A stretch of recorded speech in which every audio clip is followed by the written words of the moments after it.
Hi, hello again and welcome back to my channel. Thank you so much for taking the time and clicking on this video. I hope you enjoy. Today we will be covering the murder of Lindsay Hawker, which takes us to Japan.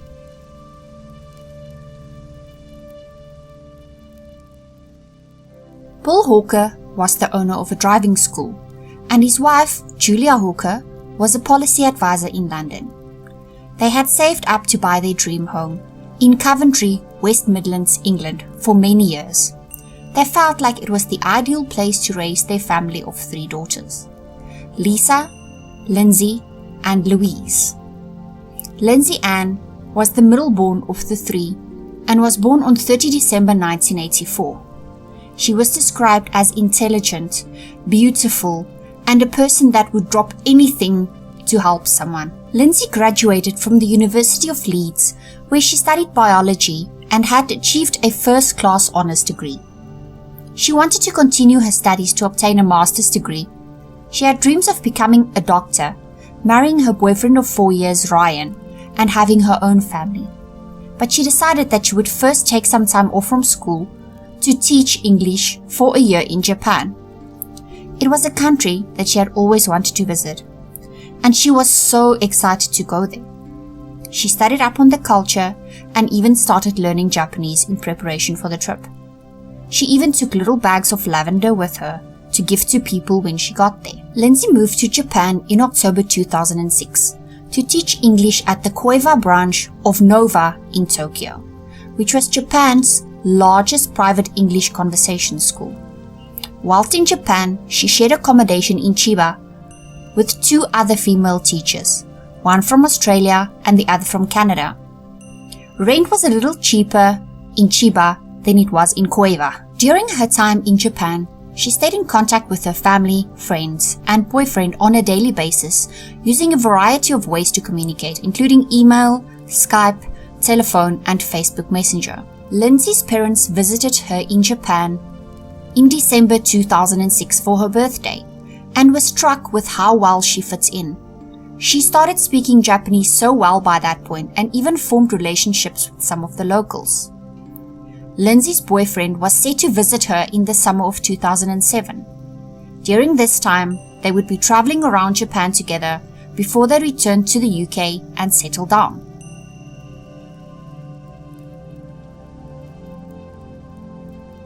On 20 March 2007, Lindsay and Ryan were having a conversation about how their day had been, and she told him the story of how she met a local man called Tatsuya Ichihashi. She told him that she had been approached by Tatsuya at her stop from the train at the Chiba train station. At first, he said to her, "Oh, you're my English teacher." Lindsay wasn't sure how to react to this, as she wasn't his teacher, and just told him that he had been mistaken. He then asked her, "Oh, are you an English teacher?" She politely tried to ignore him, and she got on her bicycle to ride back to her apartment. Whilst cycling home, Tatsuya ran after her all the way home. She tried to speed up a little, but he kept running faster and faster, asking her questions like, "Where are you from? Where did you study?" He just kept running behind her and wouldn't leave her alone. When she reached the apartment block where she was staying, he was right there behind her as she got off her bike. He approached her and asked her whether she would be willing to give him English lessons. He said that they could meet in a public cafe and that he would pay her generously. Lindsay refused at first, saying that she was so busy with her own work that she wouldn't be able to manage this. He was disappointed, but soon asked her for a glass of water. Lindsay, being the kind-hearted soul that she was, felt sorry for him and decided that she would take him up to the apartment to give him water. But this was also a precaution from Lindsay's side. Her 2 flatmates had been home, and she wanted to make sure that they also saw Tatsuya's face. Once they were inside, he asked her for a lesson again. He then told her he would pay her 3,500 yen an hour, which was around $32 an hour at that point. Lindsay accepted this time, deciding that it would be easy money. The pair had then made an appointment to meet 4 days later on the 24th of March at a cafe for a private English lesson. Tatsuya seemed very grateful. He then took out a pen and paper and started scribbling on it. When he handed it to her, she was surprised to see that it was a drawing of her that he had made, and he signed it with his name, telephone number, and email address.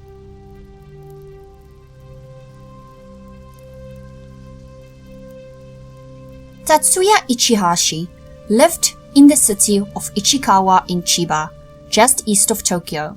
He was born in Gifu on 5 January 1979 and grew up in both Chiba and Gifu. His father was a medical doctor and his mother had been a dentist, and they moved from Gifu to Chiba for a work opportunity for his father. Tatsuya had dreams of becoming a doctor like his father. He was, however, denied entry into medical school. He then attended Chiba University and graduated from the Department of Horticulture in 2005. After finishing his degree, he did not work, but lived on an allowance of roughly 100,000 yen a month, which was around £600 or $920 at that time, and his parents had provided him with this allowance. Tatsuya had no convictions to his name, but he had been the subject of an allegation of theft and injury in 2001. Tatsuya had allegedly assaulted a woman on the street during a robbery, but the matter had been settled out of court. Allegedly, his father had paid this woman 1 million yen, which was around $10,000. Tatsuya was described as a loner with an obsession for physical fitness. He regularly attended a gym and cycled at least 25 kilometers a day. He also had an interest in violent manga comics.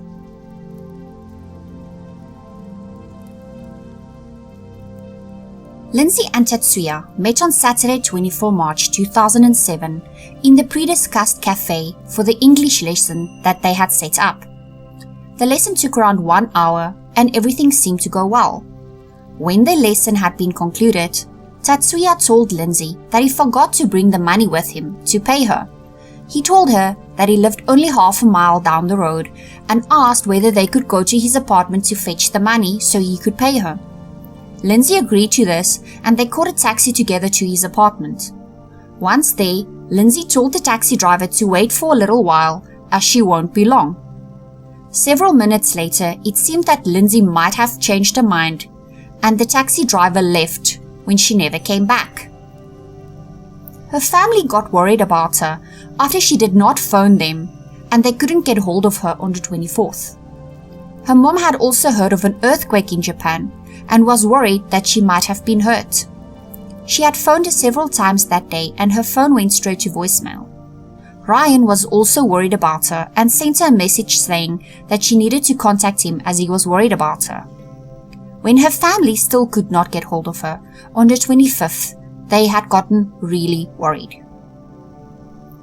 After failing to attend her lessons that were scheduled for 25 and 26 March, the Nova school reported Lindsay as missing at 2:30 p.m. on the 26th. Hawker's friends had tried to contact the police previously, but the message was not passed along adequately amongst the authorities. Her employers also immediately phoned her family and told them that they didn't know where Lindsay was and that she hadn't showed up for her lessons. The family immediately phoned her flatmates, and they then told the family about the private lesson that she had with Tatsuya that day, and they passed his details that Lindsay had left with them onto the family as well. Lindsay's family and boyfriend booked flights immediately on the next available flight to Japan, now knowing for certain that something had happened to Lindsay.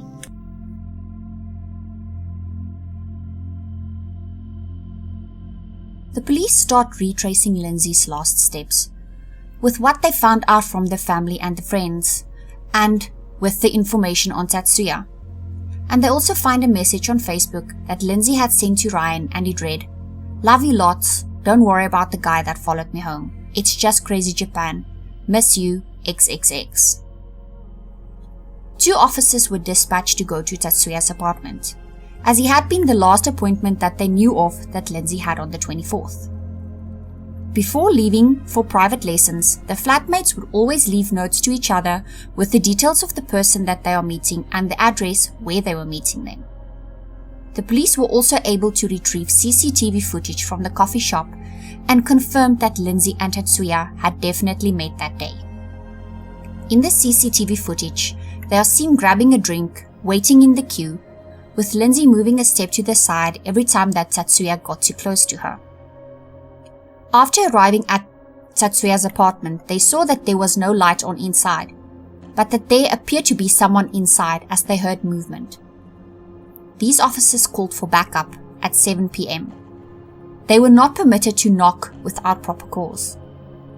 The next-door neighbors were kind enough to let the officers inside into their flat and onto their balcony.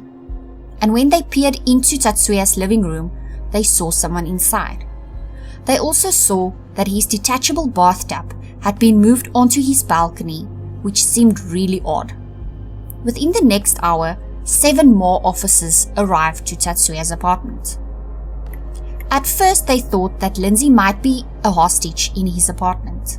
The 9 officers started planning how to raid his apartment.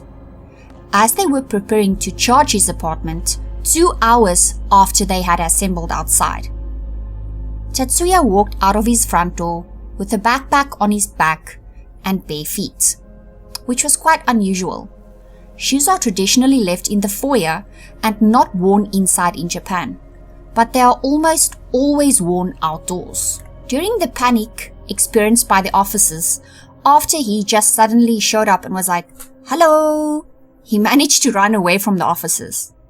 In an attempt to grab him, one was able to grab his backpack, but he continued to flee. His escape was aided in part by the fact that none of the officers had walkie-talkies with them, and so the officers on the 4th floor could not alert those officers on the ground floor to look out for Tatsuya.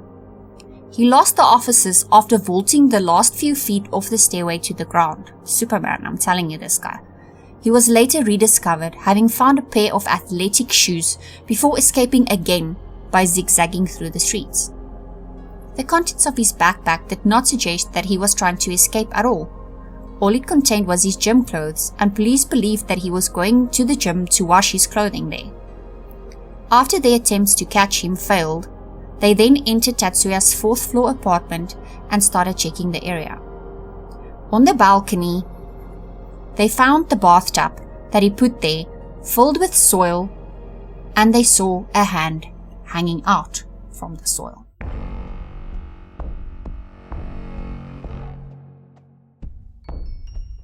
Lindsay's body was found buried naked in the soil-filled bathtub.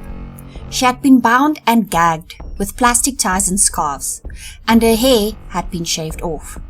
Lindsay also had bruises all over her body. Both Lindsay and Tatsuya were familiar with martial arts.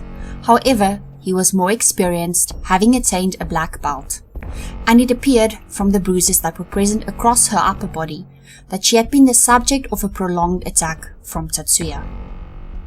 Police found egg-sized bruises on the left side of her face, and they appeared to have been inflicted with a fist, while lesser marks on her upper body were the result of collision with furniture.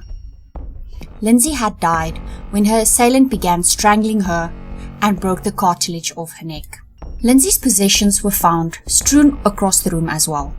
They also found several women's wigs scattered around the apartment, and it led them to believe that he shaved Lindsay's hair off to maybe make a wig for himself from it. Whilst awaiting their flight to Tokyo, the Foreign Office wouldn't tell the family anything until anything was officially confirmed. Lindsay's friends started phoning her sisters, telling them that it was all over the news in Japan that they had found an English woman's body in a bathtub.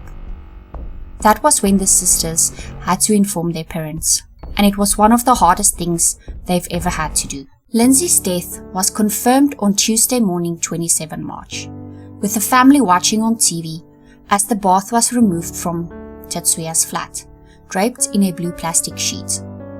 After finding out about Lindsay's death, her father and her boyfriend and the rest of her family finally arrived in Tokyo, and they formally identified her body. Mr. Hawker immediately declared he will not rest until his daughter's killer is caught.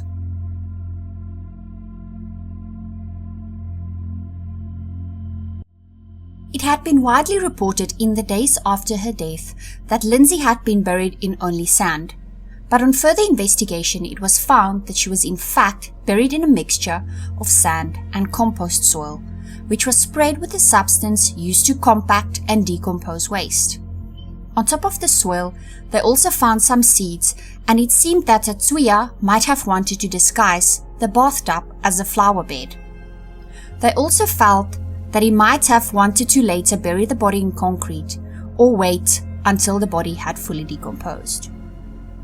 These horticulture materials had been bought by Tatsuya over 6 visits to his local hardware store. These visits had been made in the hours leading up to the arrival of the police force on 26 March. Police suspect that between Sunday night and early Monday morning, Tatsuya moved the bathtub from the bathroom to the balcony and put Lindsay's body into it. Neighbors said they also heard sounds of something striking metal and something being dragged during that time. Police obtained an arrest warrant for Tatsuya Ichihashi on the Tuesday for suspicion of abandoning Lindsay's body and put him on the nationwide wanted list. On 29 March, detectives removed a shopping trolley from Ichihashi's apartment, in which he is believed to have transported the bags of horticultural soil in which he buried Lindsay. Also on the 29th, a team of 20 Japanese police officers raided Hotel Chateau, a love hotel near Nishi Funabashi Station, east of Tokyo, where rooms are rented to couples by the hour, but they did not find Tatsuya there.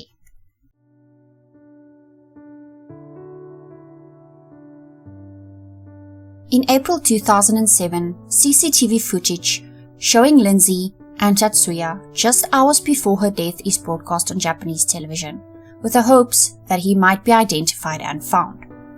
Hundreds of mourners, including a Japanese ambassador, gathered to pay their last respects at a funeral service for Lindsay Ann Hawker at Coventry Cathedral.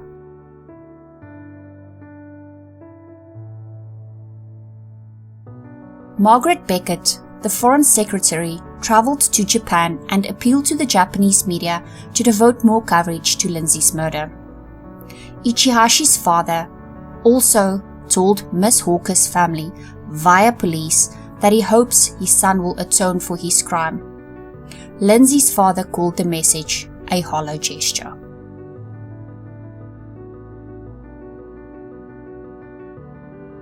Warwickshire Police flew to Tokyo to help the family liaise with the Japanese police team. Lindsay's parents arrived back in Tokyo to assist with spreading awareness to find Tatsuya, because they felt that the police were getting lazy in the search for him. Bill allegedly even befriended members of the Yakuza, which were the Japanese mafia, and gave them bottles of expensive whiskey to ask for assistance in tracking down Tatsuya Ichihashi. Bill and Julia also made a renewed appeal on Japanese TV for help in finding their daughter's killer. I appeal to you all to look at this picture. This was my daughter. Remember her face. Remember this face. 人を殺す可能性だってあるというふうに。How would any father feel if his daughter was murdered? No one knows how we feel unless you have lost children yourself. And that is why hasn't he been caught?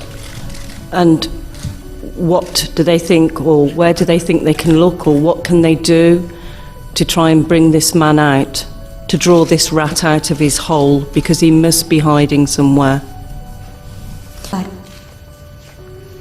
Thank you.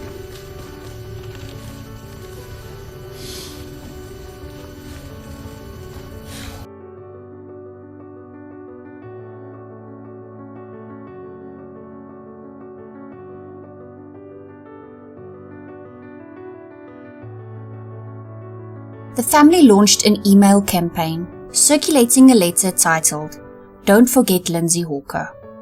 They appealed for the readers' help and asked them to forward it to as many people as possible. The public also started turning the spotlight onto the Japanese police and started to question their competence, wondering how it was possible for 9 police officers to fail and apprehend one man when they were preparing to raid his home.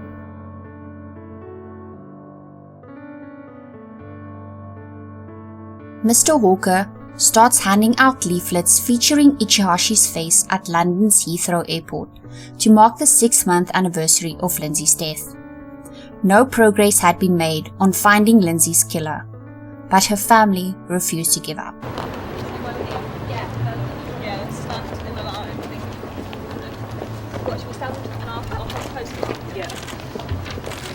The purpose of this trip this time? Well, the purpose is to remind everybody, both in Tokyo and also that our daughter's murderer is still out there. We're very concerned that he hasn't been caught. We're very concerned that he might do this again. He has ruined our family. We would not like to see other families put through what we have been through. And to say, please keep looking. It will only take one lead to find this man. And if anybody's watching this and is protecting him, don't protect him. He doesn't deserve protection. He needs to be brought to justice for what he's done. We need your help and we appreciate it.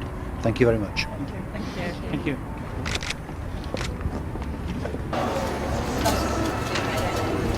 探してください。お願いします。Thank you.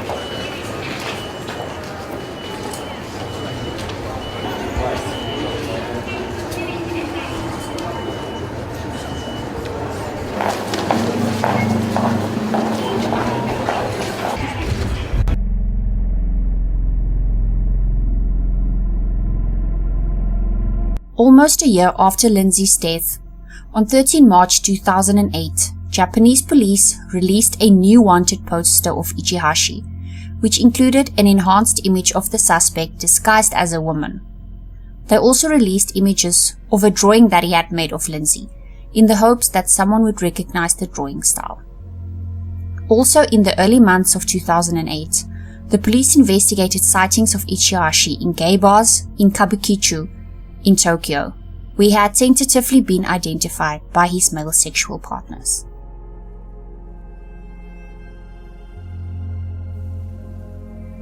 By October 2008, 140 officers had become involved in what was a relatively large investigation, but there were still no traces of Tatsuya anywhere. It was then suggested by police that he might have taken his own life. Lindsay's father called this a ploy to try and scale down the operation, and some inside sources signaled that the investigation was coming to a close. However, this was not directly confirmed or communicated to either the Hawker family or the British Foreign Office. The police and Lindsay's family continuously argued, even in public, and this led to heavy involvement of both British and Japanese media.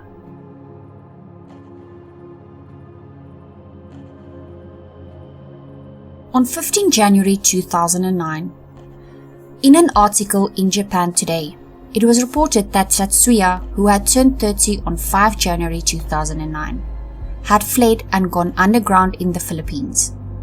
For years, Japanese criminals wanted by Japanese authorities have fled to the Philippines to escape arrest, making the Philippines something of a haven for Japanese criminals.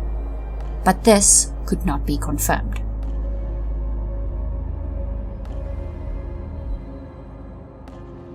On the second anniversary of Lindsay's death, life-size cutouts of Ichihashi were released by the police to raise the profile of the case.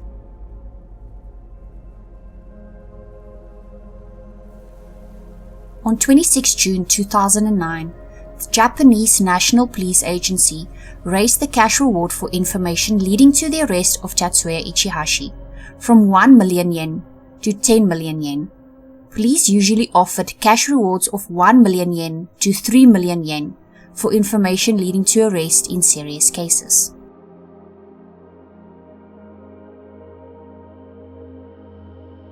On the 4th of November 2009, police disclosed that Tatsuya had undergone plastic surgery on 24 October at a clinic in Nagoya. A plastic surgeon informed the police that he believed that he had worked on Tatsuya recently and he had taken a before and after photo of him. At the clinic, he had his nose uplifted after he had failed to receive surgery at another clinic in mid-October. He had apparently received cosmetic surgery on several occasions, adding a fold to his eyelids, thinning both his lips, and he wanted to increase the height of his nose before he visited the Nagoya clinic. Police released a photograph taken immediately before his last surgery to the press.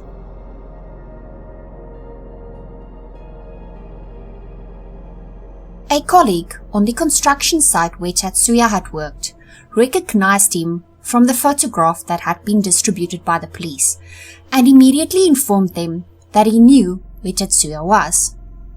In a state of panic, Tatsuya planned to flee to Okinawa to find an abandoned bunker to hide in, something that he had done many times before when he felt that the police were getting too close. On 10 November 2009, he made a run for the ferry at the Osaka ferry port.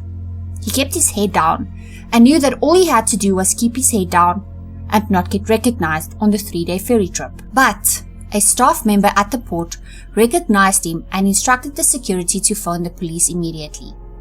The police arrived and asked his name, and he knew that he had been caught, and he said the words, "Yes, it's me, Tatsuya Ichihashi."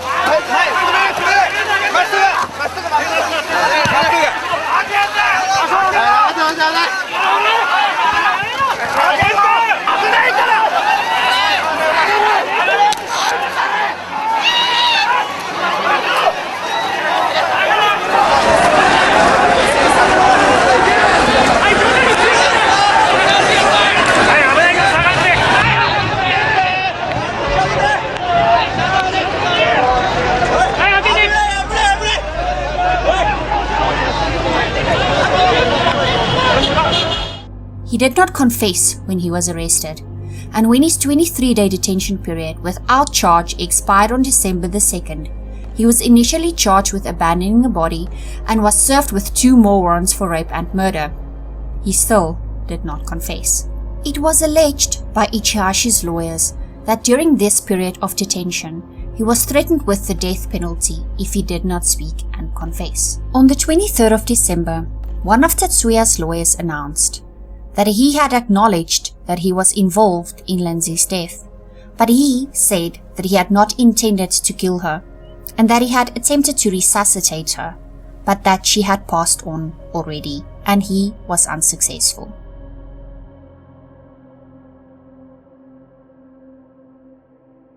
Ichihashi had written a book named Until I Was Arrested, which tells the story of the time that he was on the run from the police. He does not write about the murder in the book though. He only writes about trying to change his appearance to evade being arrested by cutting the moles from his face with a box cutter knife and even cutting his own lip to change the way it looked. He stated that he attempted to cut his lip twice, and after the first time he did not complete it as it was too painful, but he continued trying a few days later and completed cutting it in a public bathroom. He said that he also bound his nose to make it slimmer with a needle and a thread. He said that he wore several layers of surgical masks during this time to hide the scars. He didn't stand out because of this, as several Japanese do this in spring to avoid pollen. He moved around by train and bus and went on a pilgrimage through Japan, visiting several temples, and there wishing that Lindsay could come back to life. An idea that he got from a book in which the dead are resurrected after someone thinks of them while touring the temples. In the book, he also writes about traveling widely from Aomori in the northern Japan to Oha, a tiny tropical island in the south, where he lived in a concrete bunker from World War II and ate wild fruit and fish and even snakes. He also said that he had used all his earnings from working on a building site in Osaka to pay for plastic surgery, but a visit to that last clinic that he went to for the operation was to prove his undoing. Ichihashi had offered Hawker's family all royalties from his book that he might earn, an offer that the family had rejected.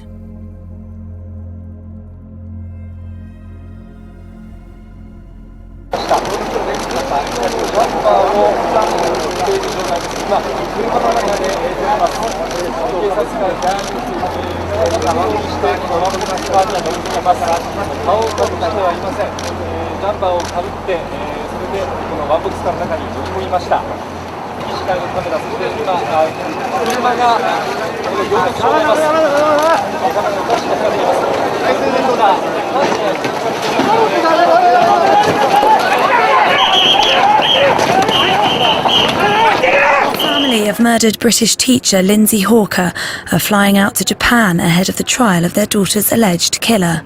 Lindsay was found dead in a sand-filled bathtub on the balcony of Tatsuya Ichihashi's apartment in Tokyo in March 2007. The accused, who had been one of Lindsay's students, went on the run for 2.5 years following her murder, but was finally caught in 2009.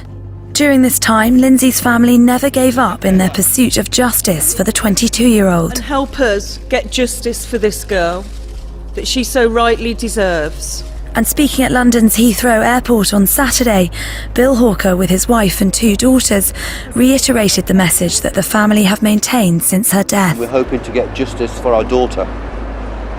That has always been our own aim, our only aim. I can't say anything else other than that today. But we're a strong family and we're going to see this through to the end. All we want is justice for Lindsay. Classed as victim participants under Japanese law, the family will have the chance to question Ichihashi and potentially see the justice that they've sought for so long eventually served. On 4 July 2011, Tatsuya's trial officially began. In court, Ichihashi sat before the judges with his head bowed and unmoving. He was thin, his hair was long and ragged. At the start of each day's proceedings, and each time he was brought in after a break, he performed a deep bow to the Hawker family, a gesture of apology. But Mr. and Mrs. Hawker hid their faces so as not to see it. At one point, Bill even told him, "Get up." During his trial, Tatsuya admitted that he enticed Lindsay into his apartment, that he sexually assaulted her as soon as she entered, and he strangled her because he feared that neighbors would hear her screams and call the police. He claimed that he could not remember strangling her, but he knew that he tried to resuscitate her as soon as he realized what had happened, but that he was unsuccessful. Said at the start of his trial July 4th, he enticed her into his apartment. He said he raped and then strangled her because he feared her screams would prompt neighbors to call the police. Many had campaigned for Tatsuya to receive the death penalty, as Japan does still enforce the death penalty. However, the court felt that the death penalty was not appropriate, as Ichihashi had no previous convictions, and at the age of 32, there was still a chance that he could be rehabilitated. Instead, on 21 July 2011, Tatsuya Ichihashi was sentenced to life imprisonment for the murder of Lindsay Ann Hawker by the Chiba District Court.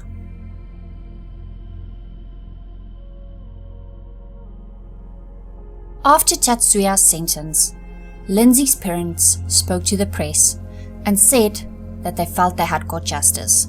Her father Bill told journalists, "We've waited 4.5 years to get justice for Lindsay. We have achieved that today." He also said, "Lindsay loved Japan and you have not let her down." We've waited a long time for today.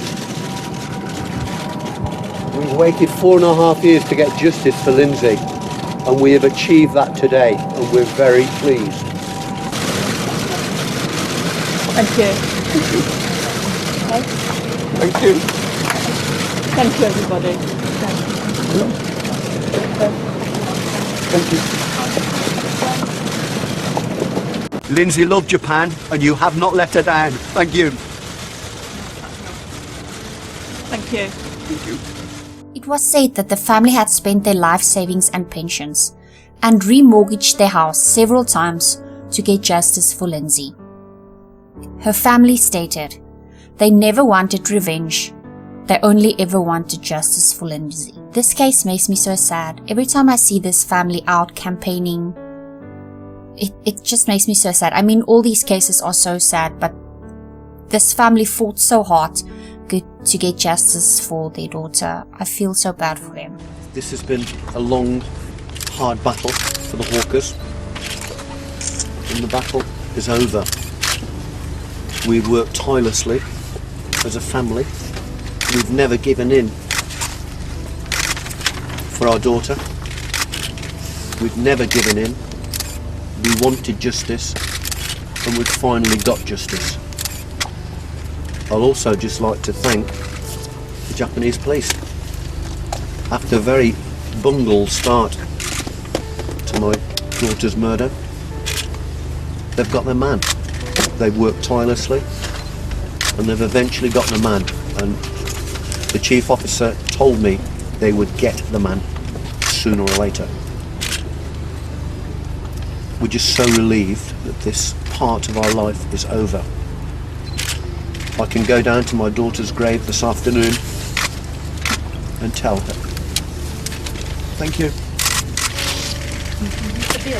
I'd just like to say, I'd like to echo what my parents have said, but also I hope that our case kind of gives other families some kind of hope. We thank the Japanese press, we thank the Japanese people, but really it's us that have done this. We haven't given up. Not from day one. All the sleepless nights, all the not eating, all the crying, all the tears, it's all been worth it now, and we've got what we wanted, which was justice for Lindsay. In 2012, Tatsuya appealed his sentence, and his lawyers argued that he was sentenced too harshly and repeated the claim that Lindsay's death was accidental and he was just trying to muffle her screams. The Tokyo High Court upheld the original sentencing of Tatsuya Ichihashi.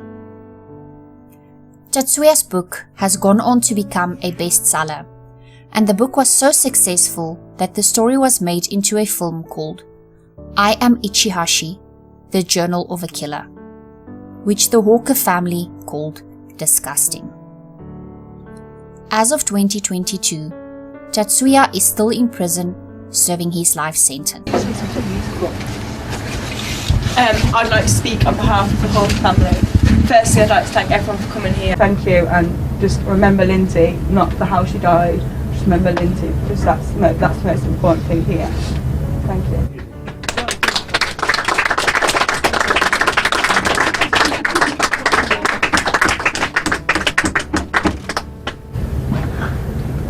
We all loved her. I'd like you to raise a glass for a daughter a dad would be proud of anywhere in the world. Lindsay. Thank you. Thank you. Thanks everyone. Thank you. Thank you everybody.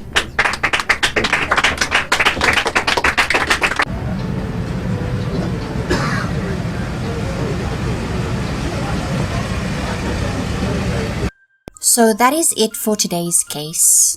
If you got this far, I just want to say thank you so much. I hope you enjoyed this video. As always, please leave your comments and your opinions in the comment section down below. I love to hear your thoughts. Thank you so much for watching this video. Please remember to leave me a like and subscribe if you haven't done so yet. Until next time, bye!